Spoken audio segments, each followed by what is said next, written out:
A história do transistor, também conhecido como transistor, começou já no tempo em que eram utilizadas válvulas nos computadores. O foco das pesquisas da época era justamente o aperfeiçoamento e redução do tamanho das válvulas, além do aumento de sua eficiência, pois elas consumiam muita energia. Portanto, era necessário que as válvulas fossem substituídas por um novo componente menor e mais barato. As pesquisas militares começavam a ficar cada vez mais complexas e demandavam que os computadores tivessem seu tamanho reduzido e pudessem trabalhar em frequências maiores. As válvulas não eram capazes disso, levando os cientistas a procurarem outros componentes. Em novembro de 1947, os cientistas do laboratório da Bell Telephone descobriram o transistor, apesar de suas pesquisas tentarem ir para outra direção. Eles verificaram que quando aplicada certa tensão a um dos terminais do componente, o sinal que saía no outro terminal era amplificado. Sendo assim, o transistor se tornou o responsável pela amplificação de sinal, além de servir como um controlador que interrompe ou libera a passagem de corrente elétrica. Todo transistor possui 3 terminais, que são as perninhas que você pode ver no vídeo ao lado. Um dos terminais recebe a tensão elétrica e o outro envia o sinal amplificado. O terminal do meio é o responsável pelo controle desse processo, pois a corrente elétrica sai pelos outros 2 terminais somente quando é aplicada tensão elétrica ao terminal do meio. Para simplificar, podemos pensar no transistor como uma torneira. O lado do cano que vem da rua é o terminal de entrada e o lado de onde sai a água é o terminal de saída. Quando você abre ou fecha a torneira, sua mão atua como o terminal do meio. Quanto mais você girar a torneira, mais água passará. Portanto, quando é aplicada uma tensão ao terminal do meio em um transistor, ele permite que a corrente elétrica circule pelos outros 2 terminais. A quantidade de tensão aplicada ao terminal do meio, ou terminal de controle, determinará qual será a intensidade da corrente que sairá pelo terminal de saída.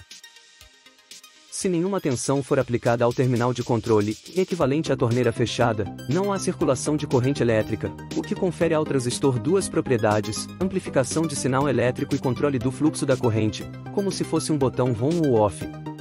A aplicação. Agora imagine a rede de canos que há na sua casa. Ela possui diversas torneiras, e diversos canos adicionais saindo de cada torneira. Na sua casa há um registro geral, que fecha a água e não permite que ela passe para nenhum dos canos ligados a ele. O tal registro fica junto ao relógio que mede o consumo de água. Agora, digamos que no seu banheiro há um registro específico para o chuveiro e a descarga. A torneira da pia só está sujeita ao registro geral. Ora, se você fechar o registro presente no banheiro, não será possível tomar banho, nem dar a descarga, mas a torneira continuará tendo fluxo de água. De forma análoga funcionam os complexos circuitos lógicos, presentes em praticamente todos os equipamentos eletrônicos da atualidade. Os transistores são agrupados nos circuitos integrados de forma similar à rede de canos de água da sua casa, ou seja, eles controlam o fluxo de energia que passa no circuito. Quando os inventores perceberam que poderiam utilizar os transistores em cascata, ou seja, uns controlando outros, estava dado o início aos primórdios da computação moderna.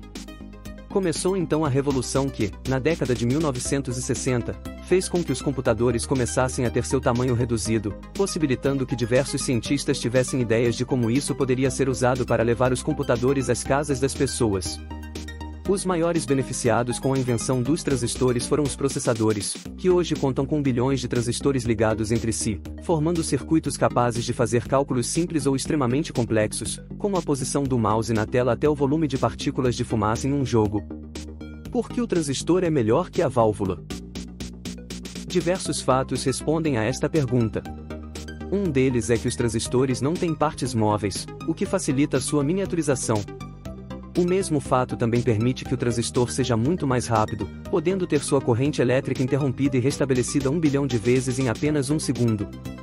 Sabendo de todos esses dados, podemos ter a certeza de que o transistor é a base da computação moderna, pois ele é o responsável pelo controle do fluxo de eletricidade, por consequência, do fluxo de dados que transita pelos circuitos dos diversos tipos de equipamentos eletrônicos, sem esquecer de mencionar os processadores, que são os maiores usuários dessa tecnologia.